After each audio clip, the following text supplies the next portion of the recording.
So now I'm going to turn things over to Johnson, who's going to be moderating our panel, and she'll introduce our panelists for us. Thank you. Can y'all hear me? Welcome to our BWRT 2023 Tax Prep panel. We have some amazing experts here for you today. And what I'd like to do is take a brief moment to introduce them to you, and then I will have some questions to kind of get us started, and we're going to open it up to you. So I hope you came with questions. I hope you have some curiosity. I can fill in some gaps and maybe even do some follow-up, because I do have a lot of curiosity. And as Debbie said, we don't get the opportunity to not talk about taxes. So really quick, before we start though, can I see a show of hands? Who's here to learn more information about personal taxes? Personal tax, higher. There you go. Okay, personal. And then business taxes. Okay, so about 50-50 split. Yeah. Did I leave? Is there another category that you're here to learn about? Or okay, so that gives you an understanding kind of who you're talking to today. So let's start with Kimberlee Barrett-Johnson. Kimberlee is a financial planning expert with a practice here since 1992, and she helps her clients steward their resources for good of their families and their communities. And she started as an independent financial planner, but now she has a team of advisors and support staff serving hundreds of families across 20 states. Welcome, Kimberlee. So I'm excited to see what you can add to our conversation here. It should be really good. Janasha, or Jay Bradford, is from Newark, New Jersey, but she was raised here in Charlottesville, and she helps others figure out exactly how they can meet their financial goals. She is, and I'm sorry, Kimberlee, your company is Arkwise Wealth. It's actually not listed in the bio. I apologize, I wrote it down. But Jay is with Edward Jones, and she's also an author of a children's book, and I didn't realize that's who I was meeting until I saw this bio. She's an author of a children's book, Mahogany Goes to Wall Street, which introduces the financial market in a story format for all generations. So, welcome. The next on our panel is Devy. I want to say the whole name correct. Devy Goradia, but we call her Devy. She's a seasoned accountant with extensive experience in bookkeeping and accounting, and she's worked in several industries here in Charlottesville, but she formed her own firm in 1999. So she's been at this a while, y'all. She has a lot of good information, and she's worked in the tax department of some good Charlottesville CPA firms, preparing individual, corporate, and partnership income tax returns. Welcome, Debbie. Thank you. And Shelly Hamler, last but not least, is the owner of Counting Shells LLC, and she has experience and expertise in small business bookkeeping with an undergraduate degree from VCU, and psychology and a master's degree in teaching, which when I read that, I'm like, oh, that's why she works with small businesses, because we have all the psychology around the bookkeeping. So she focuses on all aspects of bookkeeping for small businesses, both locally and nationally. So I'm excited to hear what you ladies have to offer. Welcome. So before we open it up for questions, I have a few of my own, but I figured it would give us an opportunity to introduce you a little bit further to everybody here today. And so I figured we'd just go down the line and tell us the main thing that your clients should know about what you do and how you can help them. And you should each have a microphone that works for you. All right. Can you hear me okay? Is this on? Can y'all hear? A little bit closer. You have to turn it on a little bit. It has to be turned on? You have to turn it on. Voila. Okay, is that better? Yeah. Yeah. Okay, great. Well, at Arkwise Wealth, we help generous families align wealth with purpose. And a lot of generous, affluent families, their wealth is often coming from the business that they have built and created. So I do work with a number of business owners, and our goal is to help our clients have increasing degrees of clarity, then confidence, and ultimately contentment in their financial lives, and hopefully in the rest of life as well.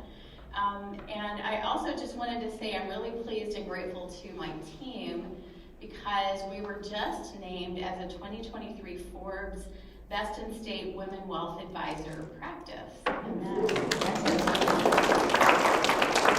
But I highlight the team in that because it's really, although that award gets made to me, it takes a team to deliver the quality of service that generates that result. So I'm really proud of our team and of the work that they do.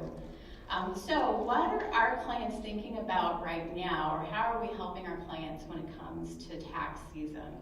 And I will say that actually a lot of that work happens in the fall. So it's not that it's too late now, but our real approach is to be very strategic and forward-looking so that we're helping our clients have better numbers that they're giving to their tax preparer or accountant because of the decisions and the strategies that we've implemented in the prior year. And so what might some things like that be? So on the personal side, if you're someone who gives to charity periodically or regularly, you might think about having a donor-advised fund that can allow you to batch the years in which you make charitable gifts to get the most benefit from those donations. And so that's something to think about. Some of our more affluent and generous families who own family businesses have actually taken the steps of creating a second category of shares for their business and then donating non-voting shares to their donor-advised fund. So instead of receiving that income from their business, the profits from their business, and then making a gift to charity, what's happening is they're first donating shares of the business to their donor-advised fund, of course getting a very nice tax deduction for when that happens. But then in the future, those profits for that portion that they've given to the donor-advised fund go directly to the fund, and then out of that fund that giving happens. So you might say, well, how is that a help? Because then are you not giving up the charitable deduction? Yes, but you're not having to recognize the income either. So you don't have to recognize the income, then make the gift. You've already made that gift that you got a very nice deduction for up front, and then the revenue is going there, and you just get to direct where does it go. So it's a nice thing to do, and especially if part of your goal is to develop family culture around generosity or giving, it can be a nice tool to bring the family together to talk about what are we doing this year. Of course, having a retirement plan in place for your business can be a great tool as well. So on the personal side, if you're working for an employer who has a retirement plan and you can contribute to that, you want to be doing that, especially to get the match. If you're the owner and you've set up a simple plan, then you want to be contributing that both for the ways that you work in your business and then also matching yourself, right? So a simple IRA is something that you do have to set up ahead of time, but there are retirement plans that if you haven't set them up yet, you can still do so right up until your tax filing deadline, or you can, with the individual retirement account, an IRA or a Roth IRA, you can make those contributions right up to the filing time. So it's not too late to improve some of those numbers that your tax preparer would be working with on that front as well. I could say other things, but I don't want to take up too much time, so I will pass the ball down the line. Jay, what is the main thing your clients should know about what you do and how you can help them? Okay, so the main thing that my clients should know that I help them with is that I help them build, protect, organize, and transfer their wealth. And that's unique to each individual. At Edward Jones, we use a 5-step process that's centered around what's important to you and your goals. I also like to lead with my why as to why I got into the industry. I think clients should know that uniquely about me. Like many of you all, I grew up in a household where my father was the patriarch. Around 7 years old, he passed away and left my mom with a large insurance policy. Being the oldest of 3 siblings, I witnessed her kind of mismanage those funds due to lack of financial literacy and just some poor financial advice. That led to us losing our home, me having to pull out of college to later pay my way through college, as well as various things that happens when you're having financial problems at home. But that really put financial literacy at the forefront of my mind and showed me the importance of everyone in the family being empowered in their finances. So as an advisor, I really want my clients to know that I don't only value you. It's not just about you, it's about your entire family and what you want that picture to look like. So I offer transparency. I'm very real. I'm gonna give it to you the best way that I think you can understand it. I do want you to feel empowered, and with that, I'm an open book. Anything that you want, I'm not gonna try to explain it in this fancy way. I'm gonna break it down where you can understand. And then also, I just like to build that level of trust, just knowing that, hey, I'm gonna check in and I'm gonna be there with you along the way. I don't want to echo too much of what she says. She's great, and because we kind of do the same thing, and when it gets down to the nitty-gritty part, every advisor is going to do that. But something that like she said, in the fall, is kind of where we do our hard work, or even just throughout the year, you want to meet with your financial advisor and let them know your goals. I feel like we are like the coach, and if you're dealing with a CPA to help you reduce your billable hours, you should sit down with an advisor and come up with a great plan and those questions, and let us all have a meeting together so that you're not paying so much on that end as well. But we do something called tax loss harvesting, which is just offsetting your capital gains with your capital losses.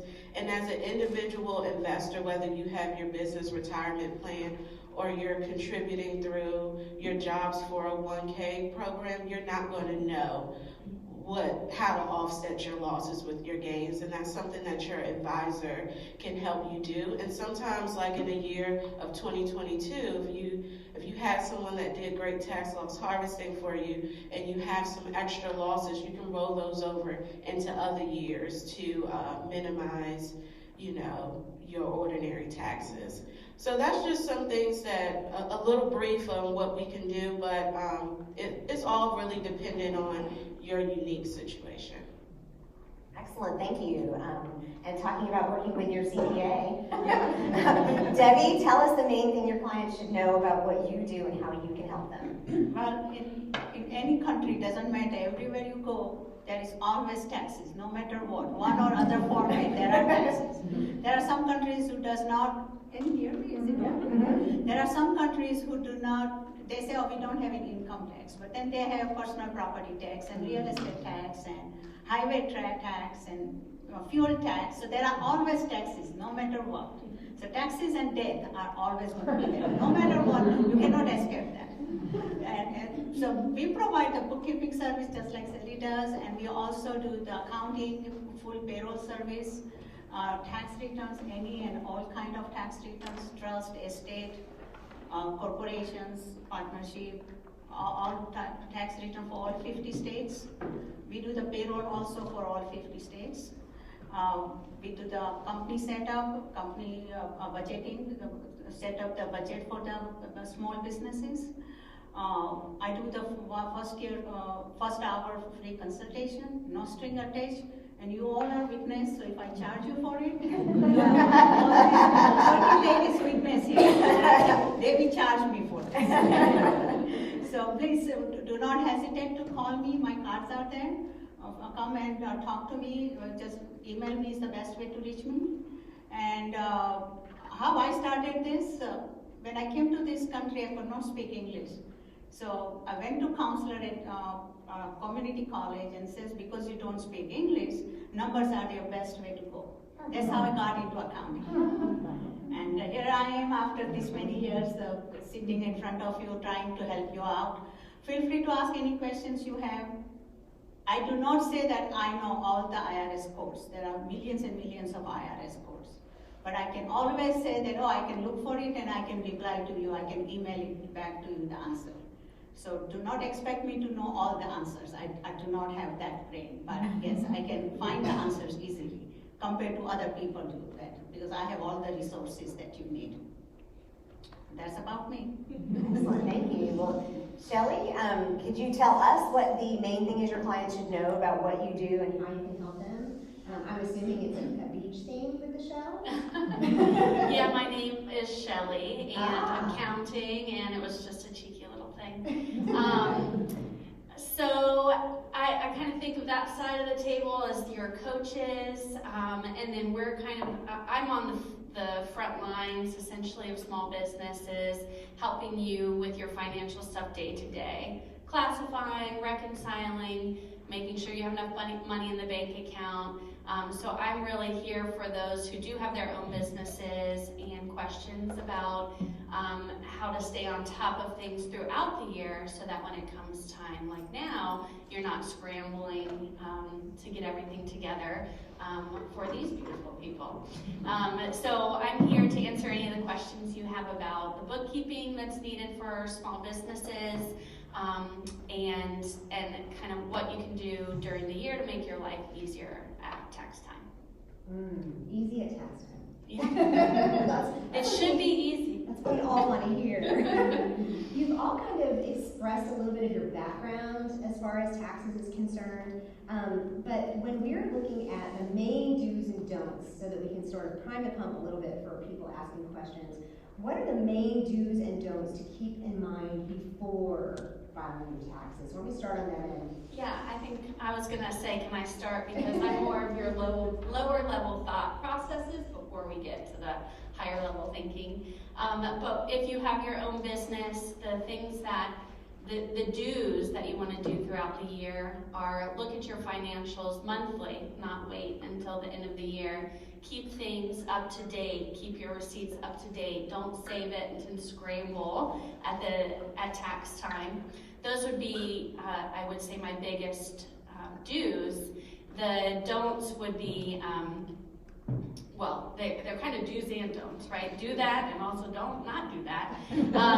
But if you feel like you are overwhelmed with financial stuff and it's just not your, it's not what you're interested in, it's not what you care to learn about or know, I would say another do is to get a team behind you, get a trusted CPA that you can learn this stuff with and go over with at tax time, a trusted bookkeeper that can help you look through it month to month so that you're not shocked, you know, at the end of the year, and that you can work with your coaches to make a good game plan. Debbie? Well, Do's and don'ts? If you own a small business, please do not mix and match. Do not pay your personal expenses from the business account or vice versa. It doesn't matter how small of your business is, open up a separate bank account. If you don't have enough fund to pay business expenses, transfer money from your personal to business and then pay the taxes, pay the expenses instead of paying straight from your personal account. And same is true for the credit cards. Do not use mix and match. Keep one credit card, even though it's under personal name, keep one credit card just for the business purpose. I have seen in 25 years, I have seen people bringing me all the receipts, and some of the receipts are for personal. Oh, I bought JCPenney, I bought the shirt for my son. Why you are bringing me that receipt? So you have to, that's the first do's, that keep everything separate. And first don'ts is don't mix it. That's what you said it, right? And other thing is, if you are working on your personal tax return, keep all the receipts for the donations. Nowadays, donations is not that much deductible because they get away with that unless you itemize it. And I would say 90% of people do not qualify to itemize it anymore. So because you get upfront $25,000 if you file joint return. So it's donation is, if you are deducting in your itemized deduction donation, the receipt is must. You have to make sure that it is a qualified organization to deduct that donation. So that's another, on a personal level, that's what you want to be careful with. Another thing you want to be careful with, if you have children, you have a child care expenses, and if you are working for an organization who provide the dependent care expenses, take advantage of that. It becomes pre-tax from your W-2 income. So it is a beneficial to you if your employer is providing that benefits to you. I mean, I can go and go. Well, I will say, I took advantage of that when I was at UVA. We had a special account for the dependents, and we were able to use it all pre-tax. Right, So, yeah. It It is So a lot of employers It provide is that. about what? Yeah. Jay? Okay. Do's and don'ts. So, I guess my first do is do have a conversation and sit down with a financial advisor to kind of go over what your goals are overall for your business and your individual life. If you are a business, do sit down with that advisor to start coming up with what retirement plan works best for your business. I feel every business should have a retirement plan just to create some flexibility outside of your business. You do want to have something set up so if you want to retire, you're not just relying on the sale of your business. And do maximize the contributions that you can make to it, because those do count as tax deductions. So if you're paying taxes quarterly, I do recommend contributing to your SEP or your Simple or your owner 401k quarterly as well, so that you can save along the year as you go on. If you're an individual, do contribute the max to your, if it's a pre-tax account.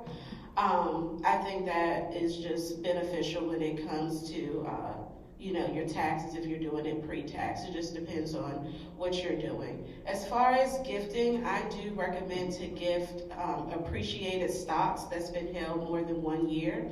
You don't want to get into the habit of, if they allow, you don't want to sell and get a capital gain on something and then gift it, because you're paying a capital gain tax.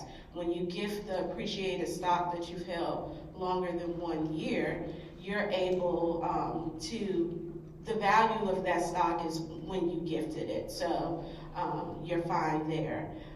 Some more do's and don'ts thinking. Don't not tell your advisor everything that's going on in your financial life. Don't wait until the last minute, like, I thought this and I thought this. Be transparent, be open, give all of your financials to them, introduce them to your CPA and your bookkeeper. It just makes for a smooth transition. And sometimes you don't even have to be involved in the conversation. If you gave me the right to talk to a CPA, I can give them the tax information, I can answer questions that they have, and we can work like a team for you so that you can focus on your business. And then also take advantage of, if you do have a child in college, making sure that those tuition payments are paid directly to the school and for qualified tuition expenses, because then those are something that's something you can write off. But those are just some of my things that I think are good when I think about it. Excellent. Kimberlee, I see you making notes. Does that mean you have even more? I do have ideas. All right, let's see. All right, I'll just lean in. I don't know if I can. For dues, I think this is helpful because of the space that we're in. So with real estate, we all know what the rule is, right? It's location, location, location. When it comes to investing in your financial life, there's a word that rhymes with location that carries that same weight. Anybody want to take a guess what that is? Vocation? I like vocation. That's a good one. That's a really good one. I'm going into my rhyming. So people talk about investing, they often say, don't put all your eggs in one basket. Did somebody say? Diversification. Yeah. So diversification, diversification, diversification. And the reason I say that 3 times is there are really even more than 3 ways that diversification relates to your financial life. One of the ways that it relates to your tax life is that everybody's heard that you should diversify your investment portfolio with different asset categories, right? You don't want everything in stocks, you don't want everything in bonds, you don't want everything in real estate, you want to diversify. You don't want everything in the US, you want some of it international. So diversifying among asset classes for the investments that you have. But you also want to diversify when it comes to the tax umbrella that is on top of your investments and that follows your investment around, right? So one type of tax umbrella would be the pre-tax umbrella. That's where you're taking money and you're putting it aside pre-tax, and it's going to grow without being taxed until you're of a certain age when you're allowed to take it out without penalty. But then when you pull that money money out, every single dollar is taxable. So if you put all your money in that pre-tax category, you're creating a pretty big tax problem in the future because you won't have control. When you need money, you're going to be taking it from a place where it's a taxable dollar. So you want to diversify and have monies that you have invested, saved, accumulated, where you pay the tax up front and now you're investing it. And in doing so, maybe you're doing that with something that's tax-free. So the classic example there might be the Roth IRA, or many employer plans now will have a Roth category for their 403B or their 401k. So Roth just means you're going to go ahead and pay the tax at the rate that you're at today, but from that point forward, all the growth is tax-free, and when you take that dollar out and spend it in the future to support your lifestyle, it is a tax-free dollar. It does not push you up into a higher tax bracket. So it's not that one of those is better or worse than the other. I mean, I love the tax-free growth, but you want to have both. You both want to be able to take some of those deductions today, and so to lower your current tax burden, but you also want to go ahead and accept, where are we at right now with taxes, pay that, and have some money that you can draw on later that's tax-free. And then there's the third category, so we have this tax control triangle. It's one of the things we analyze when we look at our client's tax picture, is how is your money diversified from a tax perspective? And that's like your on-hand capital, right? So that's your cash reserve, or the funds that you've paid the taxes on, but that's in a place that's very accessible. There aren't rules about how old you have to be before you can access that money without having a cost or a penalty. So diversification, diversification, diversification. And then I want to underscore something that Jay said, which I do see as a common maybe mistake, or mistake's a harsh word, but something that's very natural for business owners to do. And that is to put most of your eggs in the basket of your business. And so often business owners they're so passionate about what they're doing, they see the potential for the results that business can bring them, that instead of setting aside cash to put into a retirement plan or to fund that emergency fund, they're plowing everything back into the business. And you hear so many great stories where that worked out, but there are also stories where it doesn't work out so well. So you want to make sure that you're diversifying there as well, and not just counting on your business to be your retirement plan. And then, what did I write down here? Careful about. I have no idea. All right, there's something you should be careful about that I. Who knows the answer? I'll piggyback on one other thing that Jay said, which is that do authorize your professionals to talk to one another and collaborate. You will get the best experience working with your financial advisor if your financial advisor is coordinating and collaborating with your tax advisor, and vice versa. And I love to work collaboratively on behalf of our clients and really work to foster a good relationship with their tax advisors. So, but they typically have to have your permission to do that. I remember now about this word that I couldn't tell what it was before. So be careful about how you own things. So as a business owner, you want to be thoughtful about how are you tying that in with your estate plan. And I won't go into deeper detail there, but I am giving a workshop on Monday, February 27th, which is called Who Will Inherit the Mess? And it is all about estate planning, and I love the title because it carries some of the message, right? Like we want to think that we're leaving a very positive legacy for those who follow, but if you haven't done things just the right way, you may be leaving them a mess, and it may be creating some future family disharmony. And that can certainly happen when there's a family business that's part of what you're leaving, if things haven't been really clearly identified about how that's going to either continue or be divided among family members, or what those roles and responsibilities will be after you're gone. So if you would like to know more about that, or that's a topic of interest, please come. It's open to the public, and it's being held at the center on the 27th. Excellent. Well, I will say I love the distinction between the coach and the frontline people. That actually helps me, because I'm one of those people that avoids anything that has to do with learning about taxes. I figure that if it just happens every year with TurboTax, we're good to go. But that's not necessarily what we're trying to do here today, so I am thrilled that you guys are here. Thank you so much. I think this gives us a good understanding of what each of them can offer as far as information and answering the questions that you might have. I'd like to open up now. We've got a good 45 minutes. We may or may not need all that time, but who would like to ask a question? Who's got something that either somebody brought up or something that just you came here with a burning question, Andrea? Yes, ladies, thank you. Excellent job. With women taking more and more control of their finances, do you find your female clientele growing? And number two, do you see more and more women becoming financial advisors and CPAs? Yeah, I would say the answers to that is yes. So I would say a number of the clients, and I would imagine Jay experiences this too, who choose to work with a female advisor are themselves women, right? And that's just important to them.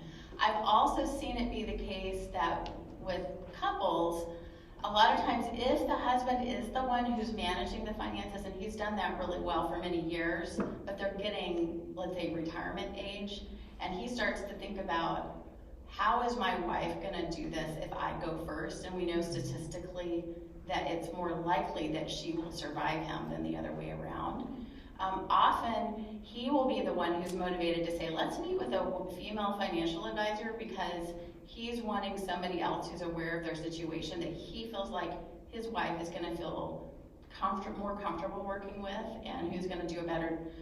I'm not saying that men can't listen well too, but I think women tend to more naturally have that posture of listening and asking open-ended questions and helping people to feel comfortable. So I do see that occurring. On women in this profession, it is moving really slowly. It's better than when I started 30 years ago. So 30 years ago, I would go to a professional conference and I would be one of, out of a group of 20, I would be one of 20 female advisor. Now when I go to professional conferences, I might be one out of 10 or maybe even one out of 9 or 8, but it's still that skewed. 7 or 8 times as many men as there are women in the profession. And I just want to echo that. So I do feel like I'm seeing, more women wanting a woman advisor. Like they'll just say that, like, oh, I came to you because you're a woman and I feel like you can understand me. And I do think that is very true. Like there's certain things as women that we just understand or know that's important that a man may just kind of skate past or skate around. As far as women in the industry, I'm a youngin in the industry, but I still feel like we have a lot of work to do in the financial industry, and that was part of the reason why I started my children's book series.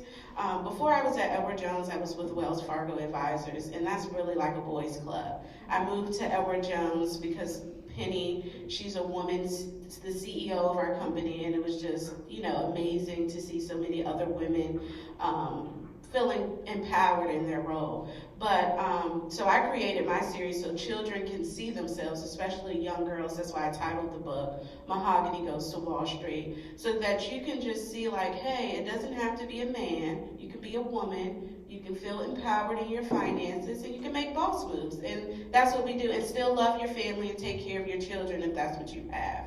I don't have any, but I'm being an auntie right now to some kids. That's another story. But yeah, to answer your question, Andrea. Yeah, I'll just add one other quick thing, which is just kind of fun for us as women. But when they've done studies to look at women who manage money, so who are asset managers, let's say for a mutual fund, or they're managing large amounts of money, and if they look at that by gender, what they noticed is that female money managers tended to outperform their male colleagues. Now that was very interesting. So why is that? When they dug down deeper into the details, what they discovered is that women did more research up front, were slower to commit to the particular holding stocks, companies, portfolio items that they would choose in the portfolio. But once they committed, they also had a longer holding time. And so what we know about investments in general, and certainly asset classes, is they go in cycles, right? Most consumers, and just, I'm sorry for telling you this, but most consumers do the opposite. Like, they do the opposite with their investments that they should do, right? So when it gets more expensive, they're like, oh, it's going up, I should buy it. Well, now it's more expensive than it used to be. And then when it goes down, they're like, oh, it's getting cheap, I should sell it. But you should do the opposite, right? When it's going up, you should be like, maybe it's not my price target, probably I should sell it. If it's going down, maybe it's getting to be a good enough value, or it's time to buy or buy more. Well, women, by having that longer holding period, were able to ride through market cycles, and that resulted in a little outperformance. So that's a good lesson for all of us, but it's also like, yeah, women can, outperform. Yeah. Well, and really quick, I was speaking with a financial advisor. I have a podcast, I was interviewing her, and one of the things she said was that, to piggyback on the study that you quoted, it was just that women also make fewer emotional decisions, is that men are more emotional because they're more competitive about it. And I was a little gobsmacked, and I was like, wait a minute. They've been telling us for years that we're more emotional when we come to decision making, but that you kind of explained out how we may be less emotional. And the other thing was that women tend to invest in things that we understand and that we know. Like she said, women were the first to invest in Amazon, and because they were shopping there all the time, right? So I just wanted to piggyback on that. Devy? Yeah, I have seen quite a bit increase women participating in their day-to-day operations in the small businesses. They are stay-home mom, but during school hours, they will help their husbands to make the appointments, to keep the books, send out the invoices, pay the bills. I have seen small businesses, quite a few of them, especially subcontractors like plumbers and electricians. Their spouses are very much active and very much busy than husbands who are doing work actually outside, because wife is taking care of the families, children, and cooking and cleaning, and top of that, taking care of the books and appointments and etc. And those numbers are increasing as the small businesses increases. Those women are participating a lot more. When we talk about number of CPAs, I think the number of CPAs, female CPAs are increasing, but I don't have any statistics on that, so I really don't know. But when I go to conference, like Kimberlee said, I see that majorities are men, and minorities, women minorities are very few, very few. I can count it with my one hand. That few you will see on the conference room. But there are women who are number of women are increasing in the conference rooms, but I really don't have any numbers for it.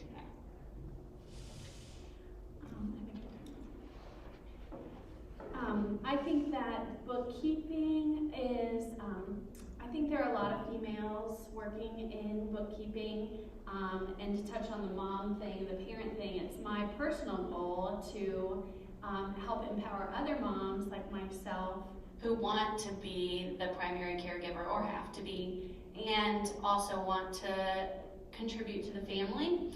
And so I've trained 3 other moms in the area to do bookkeeping so that they can also contribute, start their own bookkeeping business, and have the family unit and the role in their family that they wanted to.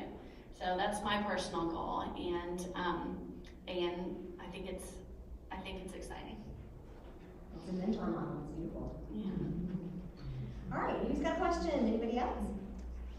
I just had a basic one. When we were talking about diversity earlier, I've always heard of the Roth being something that can be tax-free, but I have not heard of any other resources. Are there other resources outside of a Roth that you can invest in? Yeah, so if your income is too high to meet the limits of what you can contribute to a Roth IRA, then you might be thinking about municipal bonds. So those are a type of bond where the earnings or the interest on the bond is tax-free, so that's an option. But you're right, there aren't a ton of things that have that tax result like the Roth does. There are 2 other things though that are pretty common. One of them is your personal residence. So you can take up to $500,000 of gain on your personal residence if you're married, or $250,000 if you're single, every couple of years as tax-free gain. So I'm not telling you to, but like if you could buy and live in some place, and a lot of developers actually do this. They'll build, live in it, and then take the gain when they sell it, and they do that serially. But even if you're gonna live in the same place for a long time or for quite a while, that is a way that you can benefit from the appreciation in your home, and it's gonna be a tax-free gain for you. And then the last one is a little bit complex, but the cash value inside a permanent life insurance policy can have that same tax treatment. If you have to make sure that you're funding it appropriately, so you'll get like the tax treatment of the life insurance with a basket of various investments underneath that umbrella. And if you fund it well enough to cover the insurance costs, then you can pull money out of it as long as you keep the policy in place, like a Roth, but there aren't any age limits. So there are some cool strategies that, if it's appropriate, if you need life insurance, if you're insurable, that can make sense if you're already maxed out on what you're doing with the Roth, or you're not eligible for that and you've done some other things. Thank you. And I just want to add to that, if you're an individual, you don't have to do the Roth IRA if that's something that you're like, oh, I don't know. You can do Roth contributions to your 401k, and your job is going to do the pre-tax matching, which is like the diversification that she was talking about. Or if you're a business owner, you can establish your own 401k for your business, and as the employee of your business, you can make Roth contributions to that, and then your business is going to, the employer, you, is going to make pre-tax contributions. So you can use it that way as well with the 401ks. It's not just the Roth IRAs. I can second what Kimberlee said. The higher the income is, you lose the deductions. You don't have that many tax deduction benefits. The higher the income goes, you are not qualified to put in IRA or Roth IRA or 401k. You have a limit there also. So the more you work, the more you pay, basically. That's what the difference is. Next. I just, this is all great information, and so I'm thinking, all right, we're gonna be partners, like you're in your business, or even in your personal life, how often do you recommend meeting with a tax advisor or a financial advisor? Because a lot of people are like, ooh, that sounds like it's for people over here, not me, but every single person should be. But so how often, to make it a beneficial relate, how much time do we need to give to this process? So when we start working with a new client and we're going to do comprehensive financial planning, so that's where we do a deep dive on your financial life, we call that phase one. And so that's a fairly intensive phase over about 6 months, where we're probably meeting every month or every few weeks to like get everything in your financial life in order. That's an intensive process. It takes some time from you, it takes a lot of time from me and my team. But once we get through that, then we're in what we call phase two. And there, it really depends on the level of support that the client's looking for. So for many of our clients, that's gonna be, we're gonna meet every 4 months, so about 3 times a year. And we have a specific focus for each of those meetings that makes sure that we're keeping their financial house completely in order. We did all this work to get everything shipshape. Now how do we keep it that way? And so we have a navigation focus meeting that's really focused on what's your vision, what's your, aligning money with purpose. So making sure we're still clear on what your purpose is, where are you headed, and then reviewing the big picture. We have an anchor watch meeting. This is a terminology that we use, but anchor watch refers in the nautical world to the duty of a crew to make sure that a ship's moorings are secure when it's at anchor. And we make the analogy to your estate planning and to your protection planning, your insurance. We're gonna look at all of those things. We'll have already gotten that in order in phase one, where we're putting eyes once a year on what are those arrangements, what's in place, any changes that need to be made. And then the third one is the one that I mentioned that we do in the last part of the year, and that's the course optimizer. And that's really looking at, what do we need to do to make sure that you've got those good numbers to give your tax advisor. So are there tax strategies we can implement between now and year end, whether that is tax loss selling, or whether that is gifting appreciated securities to your donor advised fund, or setting up your donor advised fund if you haven't done that yet, or whatever that might be for you.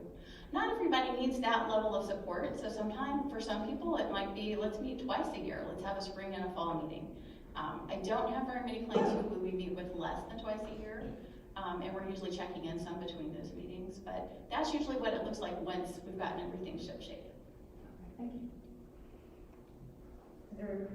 I'm assuming that with a CPA or a bookkeeper, I might need to meet with you a little more frequently. Yeah, usually when I have individual clients, most of those clients are tax return clients. I prepare the tax returns for them. I usually meet here, I would email them, how their little Joey started working and this and that, and then I ask them if any family changes, family background is changed, financial background is changed. Do you think we should meet for any adjustment we need to make on your paycheck withholdings, etc.? We just go over that if they want to meet. So I usually don't meet for the individual tax clients except once a year, but I do email them. At least twice a year I email them asking them how they are doing. And if they want to come and see me, they are always welcome. They can always pick up a phone, or they can always email me any question they might have. So I always stay in touch with them. For business clients, in beginning when they come to my office as a new client, I see them either weekly or monthly basis, depending what kind of services I'm providing. But I do meet them at least once a quarter, minimum at least once a quarter. I meet the small business clients. Ask them, if I'm doing their bookkeeping, I go over the reports with them and I give them suggestions where to cut the expenses, where to cut the corners depending on the industry, and try to see how I can increase their revenue basically, what kind of marketing they are doing.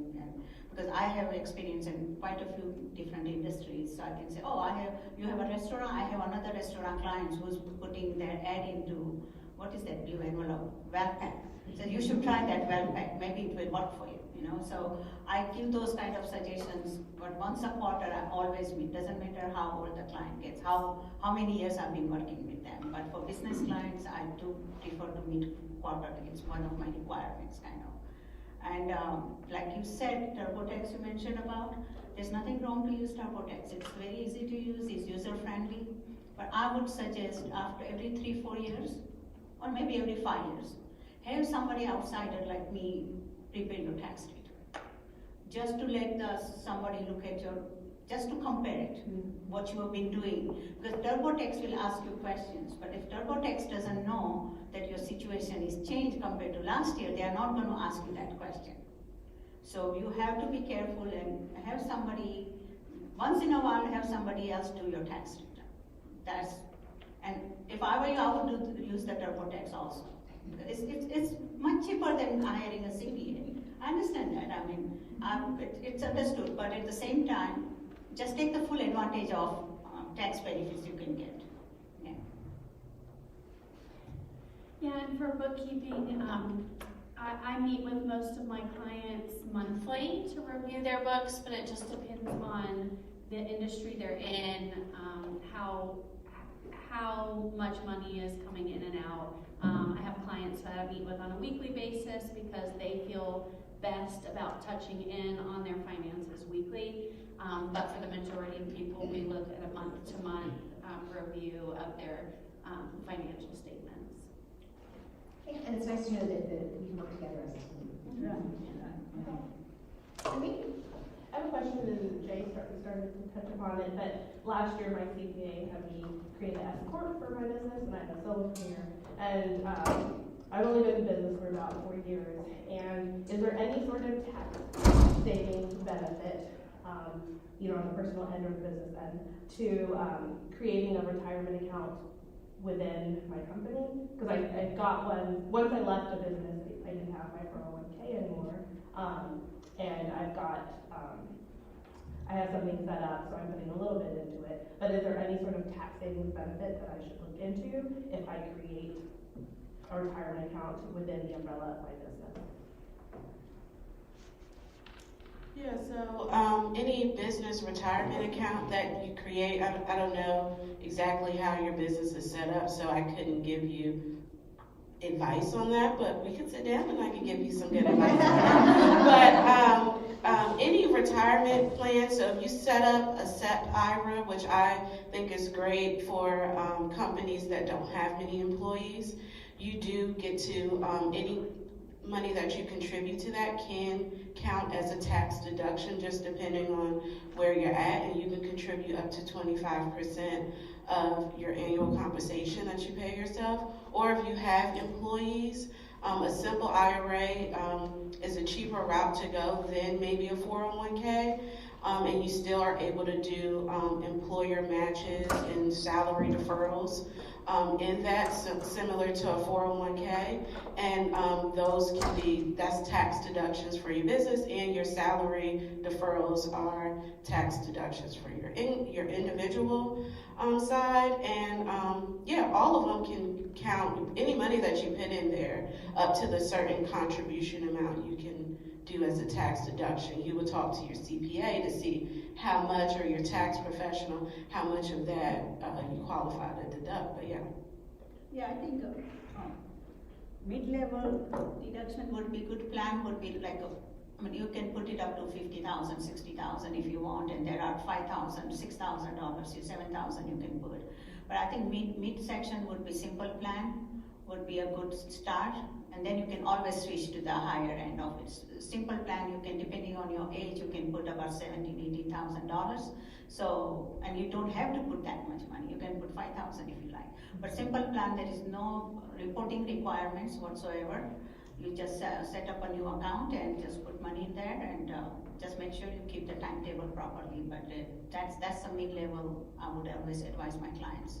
Yeah, and if you have that old 401k you said you have, there's a couple of options you can do with your 401k. You can leave it at where you're at currently, and I don't know if you have a manager at that firm, but usually if it's like with Fidelity or something, you're not going to have that advisor managing your funds, so you're not maybe doing the right things as you could be doing.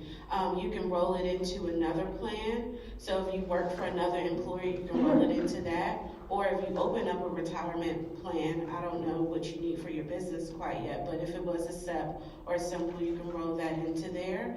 Or you can roll it into, depending on if it was pre-tax or after-tax dollars, an IRA, just a traditional or Roth. In both of those accounts, the business ones, the SEP or simple, or the Roth or traditional, an advisor like myself, or we can open those accounts for you and help you manage your funds.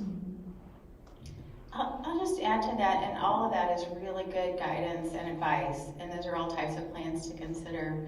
But just to step back a little bit further and say, you want to look at your big picture and what do you need to be saving where, what needs to be going to which goals. And I have occasionally seen people who just kind of automatically were putting the maximum into a retirement plan, but they weren't funding a goal that was going to come up sooner for them, which was an education for a child, or they weren't putting enough aside for a cash reserve or for some of those more immediate needs, because they were trying to max out the retirement plan. And the retirement projection picture looks fabulous, but they're not doing some of the things that might be helpful right now. And some of that could even include things that make your life more enjoyable, whether that's travel or a renovation to your home. There's this tension, there's this balance between being prepared for the future and living your life today.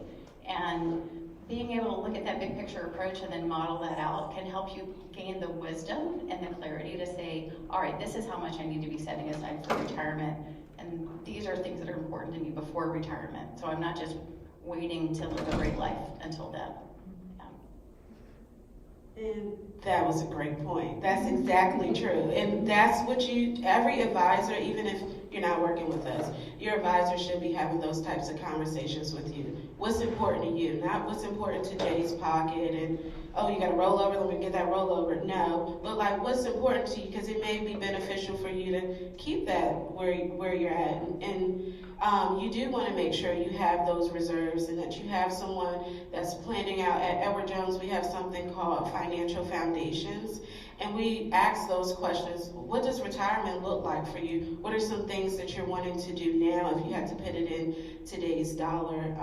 So I think that was a great point she brought up. And I do want to also piggyback and say that a big misconception that people think about financial advisors are that we're going to sell you something, or that you have to be an affluent individual, meaning that you have to be wealthy to work with an advisor, and that's just false. Like, especially in my practice, come as you are, and we can help you reach your goals and where you want to be. When you're doing good, I'm doing good. So it's just that type of thing you should think about. I know we have one back here, Leslie. And this may be a unique situation. I started my business as an LLC in November of 19. So just a little bit of November, filed taxes for 19, and it was great because there's lots of expenses that I could write off. Then 20 and 21 happened, which were COVID, and that were 2 years of losses. So I was told by my CPA that you have to make money 3 of 5 years, and there's 3 years right there that were losses. So my question is, was there some type of IRS information like, yeah, we recognize COVID is years of losses and those don't count towards your 3 of 5, or should I be concerned? That is not because of COVID, it doesn't mean that they're going to let it go. But the rule is 3 out of 5 years. But if you can prove to IRS that you are a legitimate business, you have legitimate expenses, you are keeping your books properly. There are a lot of shops, or retail shops, or what kind of business you have? It's a photography business. So Okay, it was right. So that is kind of tricky. But if you can say that you are marketing your business, that if you can legitimately prove that you are running it as a business, not as a hobby, you can run that as a business for a while. It doesn't have to be, the rule is 3 out of 5 is the good thing, but if it's more than that, if you keep taking loss, I would consider that as a red flag. But you can still do it. The IRS is not saying that you cannot do it. Okay. But you have to prove burden is on you, and it's a red flag. So most people say, oh, don't do it if it's 3 out of 5. So it is true, but there's no rule by IRS that you cannot do it. Okay. Thank you. Yes, ma'am. Can you speak a little about self-directed IRAs? I've got one I don't know that much about it, quite truthfully. Yeah, so I mean, a self-directed IRA is where you're going to, often people want to do that because they want to invest in something a little non-traditional. I had a client who did this very successfully with a privately held corporation, and his investment into that privately held business was about $75,000. He did this inside of a self-directed Roth IRA, and that business then went up by like 20 times. So now he's got this Roth IRA that's worth a lot of money, right? Because he was able to hold something in it that was a private business, a non-traded security. So there can be reasons to do that, but you want to make sure that your documentation is really, really good, and you want to have an administrator for that self-directed IRA that's doing all the record-keeping parts. Yeah. Thank you. Next. Yeah, so my question is a little bit broad, but I was just thinking about, Jay, your point about, encouraging your clients to come as they are, which I think is a really good message, and the broader conversation about, being empowered in your finances, and you guys, your positionality as the coaches and being on the front lines. So what advice do you have, or what is your process for advising, like, folks in marginalized groups, who may have maybe some fear, maybe some anxiety, like generationally around finances, and kind of working through that? I'm curious. Well, coming from that background, I can totally understand that fear around it, and a lot of it, no matter what color you are, is just due to lack of education. So, and you're scared because you don't know. So having someone that you trust, that you can come totally as yourself to say, hey, I really don't understand. I have an IRA, but I also have these stocks. Am I invested in the same thing? your advisor shouldn't look at you with a ill eye or anything like that. They should just explain what the differences are and that you can hold stocks in your IRA. And a lot of it is just coming from not knowing. And then when you are educated and you have someone that shows you a full financial picture, a plan, it kind of brings down the worry a little bit, and it makes you feel like, oh, okay, I can do this. It's like tackling a crazy calculus problem, like without the steps. And once you have those steps, you're going to feel more confident, and we have something where you can even check in with yourself online. And then if you have a great advisor that is going to check in with you to just make sure that you're keeping up with your goals, whether that's quarterly or annually, that's checking in, you're going to feel like, okay, I can do this, especially when you start seeing the progress that you're having. But a lot of it too is just retraining yourself on how you think about money, and a lot of that starts with a budget. So sometimes it's just the basics, like, okay, I have this mindset where when I'm upset, I just go spend money. Let's think about that differently. I have this mindset that, oh, I work to pay my bills. How about paying yourself first and saving some money? So it's just kind of working with someone that can kind of understand that point of view. And, you know, a lot of women can understand that. Yeah, I would say that I think a lot of financial advisors offer an initial consultation that's complimentary. My firm does, and I mentioned that Jay does as well. And so that's a really helpful way to have that initial conversation. See if there's a good relational fit, right? Because it is actually a pretty intimate relationship. You know, I kind of make the analogy to a doctor's office. Like, you're going in and you're taking off your clothes, right? You're taking off your financial clothes. You're like, this is what's going on. And all progress starts with the truth. So you really do need to be like, let's see what is going on in your financial life in order to be helpful. So you want to see, is there a good fit there? Is this going to be a good rapport? Do I trust the process that they have? And then also they're going to be able to look at your situation, identify where are the places they can add value and articulate that to you. So in our case, we charge a fee for that initial process, that phase 1 process. We charge a cost for the phase 2 process too, but for the phase 1 it's more because it's very intensive. And so when I'm meeting with someone, part of what I'm evaluating in that conversation is, can we add sufficient value for the cost we need to charge, that's going to be able to really make a difference for you and it's going to be a positive result. If not, I'm going to do that as more of a pro bono consult. I'm going to give people guidance and advice and say, here are the things I see. Here are 3 things I think you could do to make things better. Go do those things and let's talk in a year, you know, or let's talk again when you've made this much progress, and then let's see where we go from there. So so that fit is going both ways, right? You're seeing, do I feel like I want their services? Is this something that will be helpful to me? And they're also evaluating, can we add enough value to this person that it makes sense for what we charge? Andrea, you had a follow-up. Yeah, to Nadira's question, speaking about the marginalized groups, because many within our marginalized communities aren't necessarily going to show up at your door. So do you all avail yourselves to meet them where they are? Perhaps sometimes putting on a free seminar in the communities. I mean, all somebody has to do is just be exposed to a little bit of information, but they may not come. They may not call you. They may not show up at your door. Yeah, that's a really good point. Oh, sorry, I'll add just quickly. We do offer, we have financial basics workshops that we do quarterly, but those are open to the public. Anybody can come. But to your point about, are people just going to walk in the door? We have a hard time getting people who don't already know us to come to those. So a lot of times it's the children of our clients, or sometimes it'll be, we kind of designed it for that. We're like, let's start we want to do financial literacy, so how do we start educating people? Let's do these quarterly basics. Back when I was getting started, I had a connection to Salvation Army, and so I would go give financial basics talks there. So I'm not sure how much good that did either, though, because I will have to say, I felt good about doing that, but I felt like talking about financial management, the audience who was there, I think they were there for the food, and I don't know if they were really listening to me. So, you know.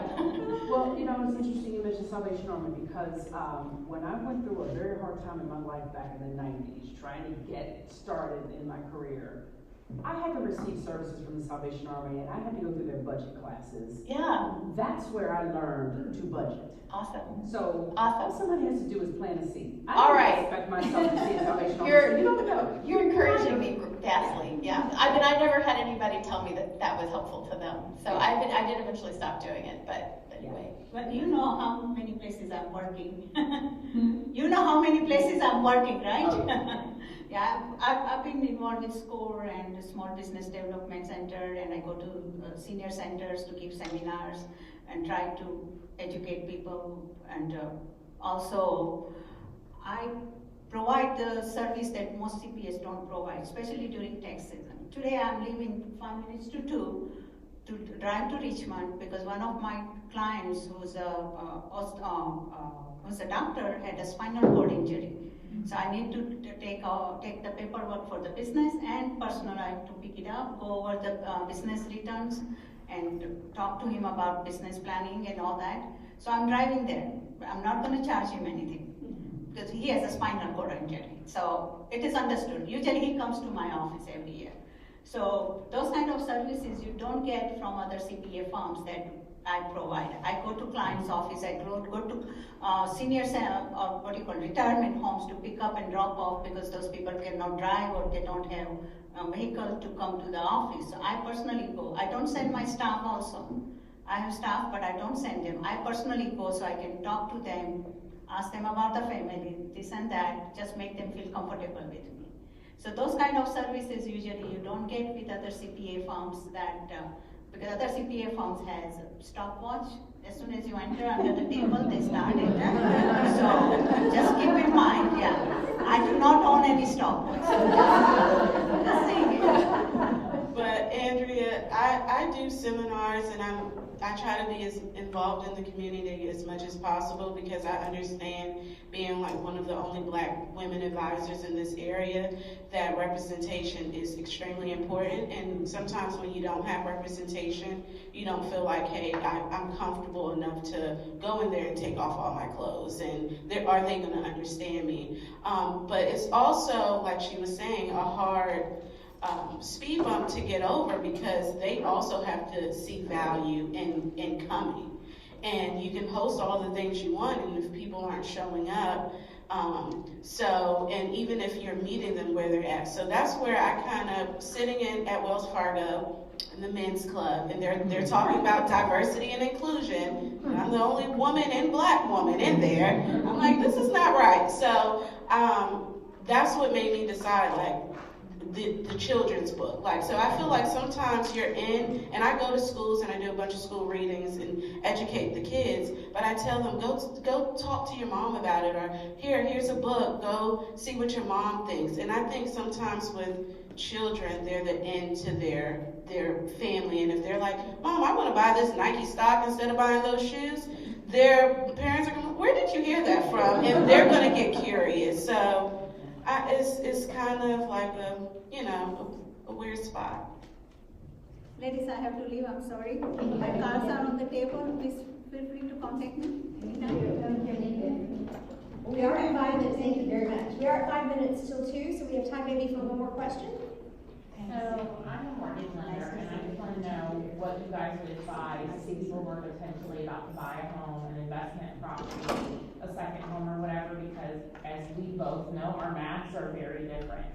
So for people who may want, or realtors in the room, when do you advise people going to you all to have that conversation so they don't come to me after they've written off everything under the sun and we have a net income of nothing? I'll just say I'm in that process right now. We are closing on a house at March 28th. So I'm not a CPA, I'm not a planner, but I would say it's a very real thing, and you have to look at things very differently. Generally, you want to write off all your business expenses and pay the least tax as possible, right? But not when you want to buy a house. So it's a very good question, and I'm looking forward to the answer. And And I think that goes back to when you're sitting down with someone, do you have a financial advisor that you talk to or a financial planner? And that's finding that advisor that's going to ask you, what are your goals? You have short-term goals, you have long-term goals. That short-term goal may be to buy a home, so it may not make sense for us to be trying to find you all these tax deductions and we're partnering with your CPA. So it's just, I would ask them, have you sat down and talked with a financial advisor about your goal before coming to me? Because I'm going to get you the house, but you need to make sure you have, even just emergency money set aside for a home, because, roofs fall in and things like that. So I think early on they should be talking to us about any goals that they have. Yeah, and again, about like having a team behind you, I know just from my personal experience right now, my CPA, who happens to be my brother, and my mortgage lender, and I were all working at the table together to file my returns this year. We weren't keeping the lender in the dark. He was helping to provide advice and get everything done in the best way possible. So again, it's just having a good team around you, people that you can trust, that you feel comfortable with, and work together before you file those big. And do you have a team as a lender? I know it's a lady that I work with, she's like a lender, and we're doing like a seminar this Saturday together on first-time home buyers. But it would be great to have that in your back pocket too, to kind of show the value in all that you have to offer when someone comes. I just think No, you're absolutely right. And the question wasn't even necessarily for me, it was just for others in the room. Just making sure to point out, tax deductions are wonderful. We all want to pay the man as little as possible, but when you come down and you sit with me, you can't get your, have your cake and eat it too, so to speak. So I was just wondering what advice you guys would have for somebody in the room that's maybe thinking about buying a house, or, when we talk about investments, real estate is one of those that goes in that portfolio, how you guys would advise them to speak to you all. But yes, absolutely, we have a team. My husband is actually a tax accountant. And then, our own team. So I very, often tell people, look, just do not file your taxes yet. You're a business owner, get me in touch with your CPA, let's have a conversation, because we need to compensate for everything you wrote off last year, this year. So yeah, you're gonna have your tax liability, but you wanna buy the house, right? Or something like that. And kind of plan 2 years in advance. You have, you absolutely. Yeah. It's kind of, for me, it's the other side of the coin, absolutely, you guys are reduce that tax liability as much as possible. For me, I'm well, we have to show income, because they look at net income when you're buying a house. They're not looking at that, you have $1 million in revenue, it says you made $782 last year, this is what we look at. And that's a good point. When people come to me and they're like, oh, I have a home buying goal, have you talked to a lender? Everyone needs, all these different people, we do need to be part of that conversation to help you reach your goals. So yeah, tax deductions make sense for certain goals, but if we're buying a home, we need to have a different type of conversation. Yeah, I just appreciate you bringing that up, and owning personal real estate is primary to building wealth, so it's foundational, really, really important to do. And I'll just underscore what Jay said. If you have a financial advisor, if you have a financial advisory team, lean on them, use them. We want you to call us and ask when you're about to make a financial decision. I really want to have a chance to speak into that, rather than be told after the fact, here's what I did, I didn't want to bother you. I hate it when people say that. Because then I'm biding my time to say, oh my goodness, you could have done this so much better. I don't even want to tell them that, because, bad enough that I'm suffering, but. Oh, that's nice. Well, this has been a great conversation. Thank you so much to our panelists. Thank you for your time. We appreciate you very much. I'm sure that if you have any other questions, they are all available. I don't know that they're available right now, but I'm sure that there are business cards around and any way to get in touch with them. Are there any business cards are over by Andrea? Excellent. Business cards are over. I know Debbie's are over there as well, and you've all been given some things from Kimberlee. Did you have anything to